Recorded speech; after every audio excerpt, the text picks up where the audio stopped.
What's going on YouTube? Welcome to my channel Money Moves with Kay. I'm Kay, and today we're going to talk about what in the world happened with the land. I mean, we purchased the land for $4,000, about an acre of land for $4,000, and now all of a sudden we don't have land to build on. So if you're interested in that, please stay tuned for the video.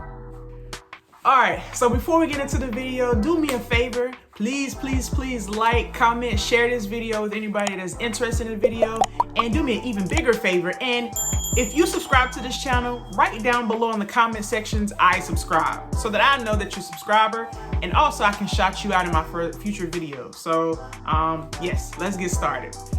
All right, so let's get into it. So what in the world happened to the land? So to catch everyone up to speed, we purchased an acre lot of land for $4,000. And in today's market, that's incredible, right? I did mention in the last video that we purchased the property from a surplus list from our county. And if you don't know what I'm talking about, please, I'll link a description, or I'll put a link in the description to the past video that I did where I discussed in detail how I purchased a property for $4,000 and exactly what is a surplus list. So that should help you kind of catch you up to speed. But for those who did watch the video, basically the land failed. And what I mean by the land failed is I discussed in the past video that we were having our builder come out to the land to make observations and record anything and really just give us feedback on what he thought the land would do as far as, was it a buildable lot? And he actually had to have his manager come out as well to confirm that, man, this is a slopey lot, and it just seemed too much of a risk. They kind of told us that we would probably put more money into the land to actually flatten it out and fill in some things versus just finding another lot. So for us, that's a gut wrencher, right? And I'm smiling and I'm happy. I'm not happy, we're not happy, but the only reason why I'm kind of like, you know, it's okay is because we have other plans. And if you know me, if you know Kay, if you know me, then you know that there's other plans in the works for that land. But in a nutshell, he was telling us that the land was kind of like a bowl almost. So it was shaped like a bowl. We'll have to do some major flattening out, filling in the holes. And also there was some drainage issues because of the slope, the water, when it does rain, the water would kind of collect, and it wasn't in a flood zone. I made sure of that when I purchased the property. It's not in a flood zone, but he saw some markings on a tree that demonstrated that there could have been some water retention in the area. And that was actually way far back on our lot. So I was like, man, like, people in Colorado build all the time. Like, why is this such a big deal? But this is an investment. This is a rental property, and we want to be safe, rather be safe than sorry. So we preferred, we found another lot. So I'll talk about the next lot in the next video that I do. But we were bummed out about it because this would have been an opportunity for us to save money, number one. And if you know me again, you know I love to save money. But it would have been an opportunity for us to save money. It would have been an opportunity for us to just use the lot. But again, I have a ton of ideas with the lot that we have right now. Yeah, stay tuned for that. One of the ideas, I'll give you two ideas that I have right now that's kind of churning. So as soon as I got the word no, and I want to also let you guys know that there's a power in the word no. For me, it gets me motivated. In fact, I lost 30 pounds in 3 months because I heard the word no, right? So for me, it ignites me. It ignites me to say, all right, no means go for me. It means that was a closed door, but I'll find a way to make an open door happen with prayer and all the works, from God. But for me, it's an opportunity for me to get rejuvenated and motivated and inspired to do more to make it a yes. Sometimes a no is just a no, and I understand that in life. But for me, I know that's my motivation to say, okay, you told me no. All right, let's make it a yes somehow, some way, or make a better opportunity happen. And of course, I know that's beyond me. It's God. But yeah. So one of the ideas that I wanted to discuss is that we contacted Verizon and T-Mobile and some other cell phone companies to see if they wanted to use the lot for a cell phone tower.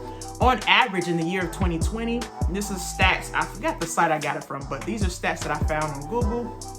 Pretty consistent stats from a lot of different sources. On average, now this is not everywhere, right?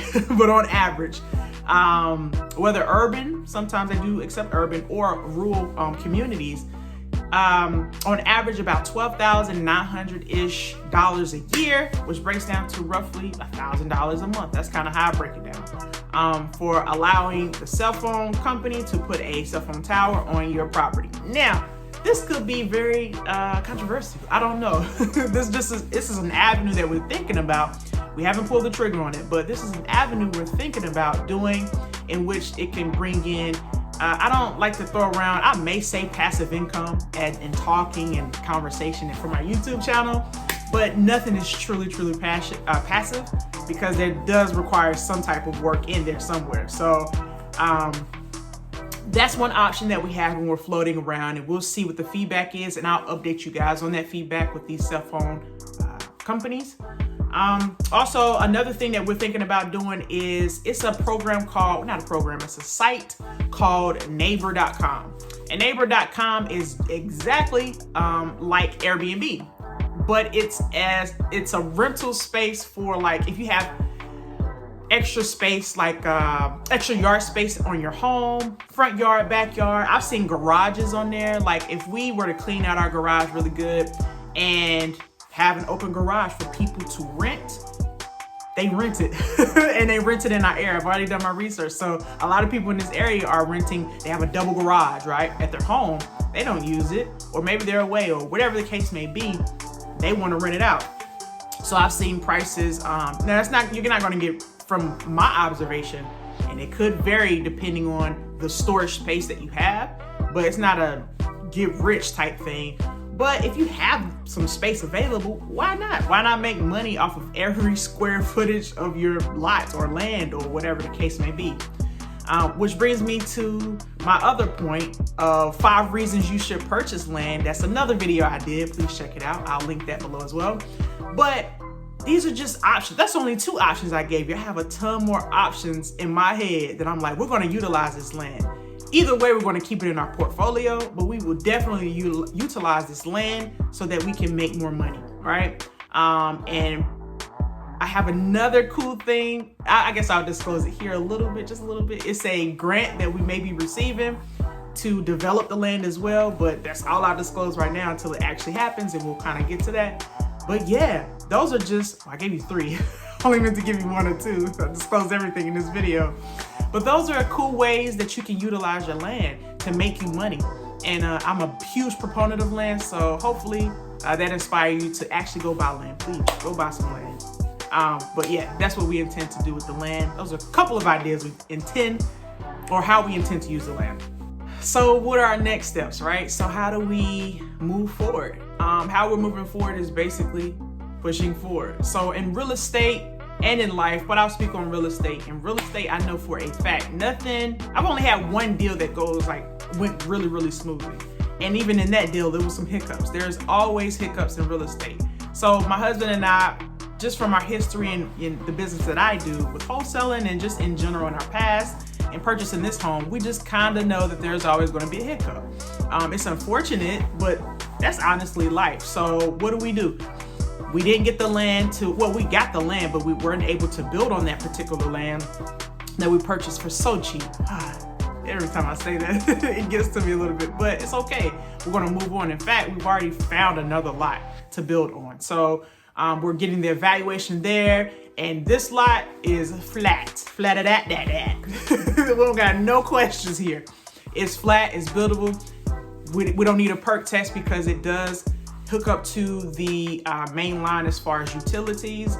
Utilities are right there. We're good to go. From my perspective, we'll do evaluations and stuff like that from the builder, but we tried to find a lot that was so flat, it was undeniable. That was so obvious that could build, right? So on the $4,000 acre lot, we try to make it work because it was so cheap. And we're like, man, this is a steal. Like, this is incredible. It would have saved us thousands of dollars, we thought, but after talking to the builders, they were like, it may cost you more money. And actually, I think that's what's going to happen. We may actually spend less money here because it's flat and it's already ready and good to go, versus trying to develop that other piece of land, right? So that's what we're headed. We're headed towards continuing on. We're supposed to build in January, so I don't think I disclosed the time we're supposed to actually have the shovel, in the ground, which is exciting. That's right around the corner. So we're supposed to start in January. I will take you guys through the whole entire journey of everything, to show everything.